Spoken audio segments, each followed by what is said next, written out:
I think the American people, they appreciate and believe in immigration, but they can't have a situation where you just have half a million people pouring over the border without any kind of mechanism to control it. First of all, I can't believe that this is something that we're actually discussing when it comes to politics in America.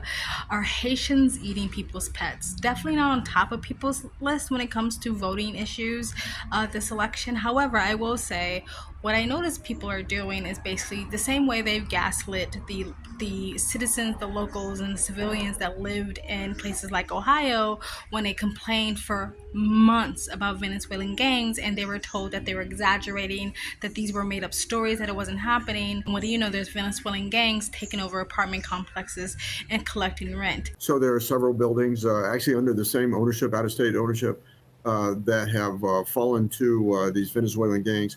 I'm trying to walk it back and do the investigation as to how there's a concentration of Venezuelans in these three buildings. Somebody put them there, and somebody funded it. Whether it's federal government or not, we're trying to find out who. They've in fact have kind of pushed out the property management through intimidation, and then collected the rents. I've seen at several of these complexes now, they've spray painted Venezuela all over the buildings. I stopped by here at 12th and Dallas, got quite a few of our officers out here that are out here tonight again. I've been out here for several weeks. We've been to the border. We've been to the border. You haven't been to the border. And I haven't been to Europe. Right? I think this is actually happening. Again, do I think it's the biggest fucking worry in America? No. But once again, you have the locals, the public, the citizens telling you what's happening, and you and I and they are being gaslit and being told to shut up, be quiet, sit down, and you are just a crazy conspiracy bigoted that's never happening, when like there's evidence that is actually happening. Dogs, the people that came in, they're eating the cats. They really out here decapitating animals and are making jokes out of it. Imagine if you went outside, you saw your dog's head decapitated. Why are y'all thinking this shit's a joke? It's not a joke. I don't feel comfortable walking anywhere. I should be able to feel safe in my own city. The same thing that's happening in the UK when the UK citizens complained for years about what was going on with the migrants. The same thing is happening in America, and they're just gonna gaslight the out of you and pretend nothing is happening. It is all good. It's all peachy clean. There's no problems happening until it just shit hits the fan and the citizens feel like they have to take things into their own hands, and then you will be the one who's arrested and put it behind bars because you felt like for months and years that no one was coming to help you because you were just being gaslit and told that it wasn't happening. That's what's happening. You and I are being gaslit once again. I mean, you cannot make this up. This is coming from the Attorney General of Ohio, Dave Yost, to be specific. He says, and I quote, "In addition to straining available resources, locals have complained of migrants causing car crashes, stealing property, including livestock, squatting in homes, and killing wildlife for food." And he also says, and I quote, "Ohio is a great place to work and live, but overwhelming our small towns with massive migrant populations without any coordination or assistance from the federal government is changing that in front of our eyes." This is what happens when we have no regulation on who comes into the United States. Not only is it a security risk, but it has the ability to overwhelm small towns. It might not seem as bad when they're coming in small groups, but I want you to visualize if 1 million people were just charging through the border all at once. The whole "they're eating cats and dogs" meme has been making its rounds and going viral. From the ridiculous to life, reality is stranger than fiction. I'm glad in a way that this was said in a debate, and another way I wish it wasn't said, because it was like the way it was said, it made it seem like a meme. And has become a meme, but there's some truth to it. And is it devastating if people are actually having their pets eaten? Yes, that's devastating. I wouldn't want to wish that on my worst enemy, to realize someone ate your freaking beloved dog or cat or hamster. It's part of your family, right?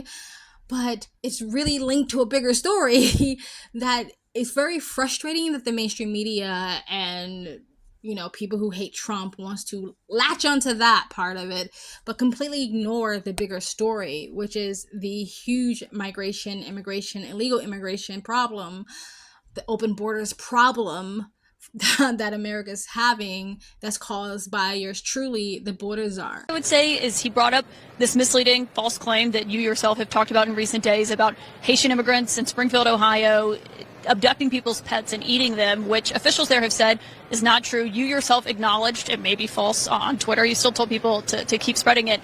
But Trump just amplified it to tens of millions of people who were watching. Why push something that's not true? Well, first of all, city officials have not said it's not true. They've said they don't have all the evidence. They said they have no evidence. We've heard from a number of constituents on the ground, Caitlin, who both firsthand and secondhand reports saying this stuff is happening. So they very clearly, meaning the people on the ground dealing with this, think that it is happening. And I think that it's important for journalists to actually get on the ground and uncover this stuff for themselves when you have a lot of people saying, my pets are being abducted, or geese at the city pond are being abducted and slaughtered right in front of us. This is crazy stuff. And again, whether those exact rumors turn out to be mostly true, somewhat true, whatever the case may be, Caitlin, this town has been ravaged by 20,000 migrants coming in. Healthcare costs are up. Housing costs are up. Communicable diseases like HIV and TB have skyrocketed in this small Ohio town. This is what Kamala Harris's border policies have done. And I think it's interesting, Caitlin, that the media didn't care about the carnage wrought by these policies until we turned it into a meme about cats. And that speaks to the media's failure to care about what's going on in these communities. If we have to meme about it to get the media to care, we're going to keep on doing it because the media should care about what's going on. I saw you say. I think it's like kind of odd that like a guy like me has to come out from doing what I do on a daily basis to have fun because I see what's going on in these streets. And I see you guys just sitting up there in them comfy chairs and suits, like, and I'm getting out here every day and I'm broadcasting this and you guys are just sitting up there in suits or something. Like, I really challenge you guys to get out here and do something. These Haitians are running into trash cans. They're running into buildings. They're running into, they flipping cars in the middle of the street. And I don't know how, like, y'all can be comfortable with this. Like, I don't know, like, who's getting paid from it. I honestly feel like someone's getting paid from it in the background. You got a bunch of people on a bus getting dropped off at a gas station to come down here. Everyone is talking about the death of ducks and cats in this town, but I'd like to talk about the death of one very special person, my mother-in-law, Kathy Heaton. On December 1st, I received a phone call that changed my life forever. She was collecting her trash can from her driveway when a car struck and killed her instantly. A task she had done over 2,000 times, spanning 4 decades in Springfield. That morning, though, a Haitian immigrant was allegedly driving recklessly when he struck and killed her. More and more and more people from Ohio and Springfield are coming out and saying, this is true. This is not a joke. I know it sounds crazy because it shouldn't be happening, but it's actually happening. Like the 20,000 Haitian migrants who were dropped off in the middle of nowhere. And I know why they were dropped off in the middle of nowhere in Ohio in a small town, because it's the middle America. And we've been proven time and time again by our politicians, by our government, by the mainstream media, by Hollywood. They don't give a crap about middle America. So who cares if it's happening there? It's easy to just point a finger and call them bigots because that's what they've already been labeled as. Middle America, middle Americans are all cis white racist males. So who cares what they think, right? And so they drop them off in these small towns because they feel like these small towns don't have enough of a voice or a big enough voice for people to cause concern. Like if this was New York, like it has been New York, but because it's New York, now police officers and politicians are taking some sort of action because it's New York. So if you did keep doing these places like in New York or Miami or parts of California or Russia, it would be more visible. So let's drop them off in tiny little towns so it's less visible to the American public, right? And then let's gaslight you to death. That is not actually happening. That is not actually happening like in the UK. And they're even starting to create a 2-tier system like in the UK where they're allowing immigrants, migrants, illegals to get away with crime because they're protected now because of political reasons. But if you or I break the law, we're treated way more harshly. It's called 2-tier system, policing system like they have in the UK. That is why, also, starting with our administration, we gave TPS, temporary protected status, to Haitian migrants, 55,000. And then more recently, we extended temporary protected status to over 100,000 Haitian migrants. So just gaslight the public, gaslight the public, gaslight the public like this is not happening, but it is. And even though we have social media and people are posting their videos and posting them on TikTok, unfortunately, I still think we live in a time or an age, if the mainstream media isn't backing it up at all, then it's almost like it doesn't exist or it doesn't exist, right? And I have a little bit of conspiracy theory. I think once it becomes well known that the whole cats and dogs and geese and ducks things is happening, they're just going to normalize it. They're just going to normalize it. And that's not the problem. You pointing it out is the problem because that's their culture. And so you pointing out about their culture, you're demonizing their culture because you're a racist and you're a bigot and you're a xenophobic, right? They'll just normalize it as this is their culture and you shouldn't shame it. If you don't want your cats and dogs to be eaten, then you should lock them up. It's not their fault, it's their culture. And by you pointing it out, by you talking about it, by you showing the public it, by you making videos on TikTok about it, you're the problem. You're the racist. My father immigrated from Haiti to the United States in the late 60s as a teenager. And I want to talk about these recent comments about the Haitians in Springfield, Ohio. When he immigrated, he was one person and they weren't sending, thousands of Haitians in one area. He did say that most of the island, the majority of the island, does practice voodoo. The reason they eat cats is for two reasons. Number one is survival.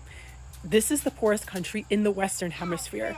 You can't just go to a food bank like you can here or just go to McDonald's and get some free or cheap food. People in the United States have a really hard time imagining that type of thing, but it is true. Second, they do animal sacrifices for their religion, voodoo. They make these animal sacrifices to these gods for different reasons. Obviously, that doesn't mean that you hate these people, but you can't just take over all these people from another country and expect it to work. Not to mention, it doesn't fix the problems of that country. It's not racist to acknowledge that this is a problem. It's not racist to talk about these things that are happening. This is not just white Americans saying this is black Americans. You can look at the people in Springfield, Ohio saying that this is happening. Y'all just want to joke about Trump and say that he's crazy for saying that this is happening instead of actually checking at all to see if this is happening. You want to make jokes about these things. Well, what if it were happening to you and your community? And no, it's beyond eating their pets, even though that is bad enough. So eventually they would just normalize it once it gets more and more and more viral and people keep seeing the videos over and over again. Then it's not, oh, what they're doing is wrong. It's you pointing it out. That's what's wrong. And I'm done with what I'm seeing. It is so unsafe in my neighborhood anymore. I have the homeless that were trying to camp out, and I have made concessions with them, and I try to help them the best I can to keep them from trying to squat on my property. But it is so unsafe. I have men that cannot speak English in my front yard screaming at me, throwing mattresses in my front yard, throwing trash in my front yard. And I can't. Look at me, I weigh 95 pounds. I couldn't defend myself if I had to. My husband is elderly, and last night, after living in this home for 45 years, he said, Noelle, guess what? It's time to pack up and move. He said, we can't do this anymore. He said, it's killing both of us mentally. I don't understand what you expect of us as citizens. I mean, I understand they're here under temporary protected status and you're protecting them, and I understand that our city services are overwhelmed and understaffed. But who's protecting us? If we're protecting them, who's protecting me? That's racist! Again, I was really cringed. I cringed when this was said in the debate, and I was like, oh, Trump, why did you say that? Because they're just gonna harp on that and not let it. They're gonna sink their teeth into it and make that the entire debate. Make your entire argument like you're this crazy senile old man. But again, reality is stranger than fiction these days and has actually turned out to be true. But you guys let me know what you guys think about this whole cats and dogs thing, the Haitian thing, the migrant thing, the debate thing in the comment section down below. Please like, comment, subscribe, hit the bell to get the notification when I do upload. All that really does help with the algorithm, guys. And to support the channel even further, you can donate. My PayPal and Cash App link is in the comment section down below, or you can super thanks. And you guys have an amazing, beautiful day. I'm riding on the trail going to my orientation for my job today, and I see a group of Haitian people. There was about 4 of them. They all had geese in their hand. Everyone is talking about the death of ducks and cats in this town, but I'd like to talk about the death of one very special person, my mother-in-law, Kathy Heaton. On December 1st, I received a phone call that changed my life forever. She was collecting her trash can from her driveway when a car struck and killed her instantly in Springfield. That morning, though, a Haitian immigrant was allegedly driving recklessly when he struck and killed her. Fucking scary ass Haitians just lurking and creeping and shit. Y'all thinking this motherfucker funny like he making this shit up. It's not made up, bro. This shit is real life. They're eating the pets. I hope that y'all hide your cats, hide your dogs, because they're eating everybody out here.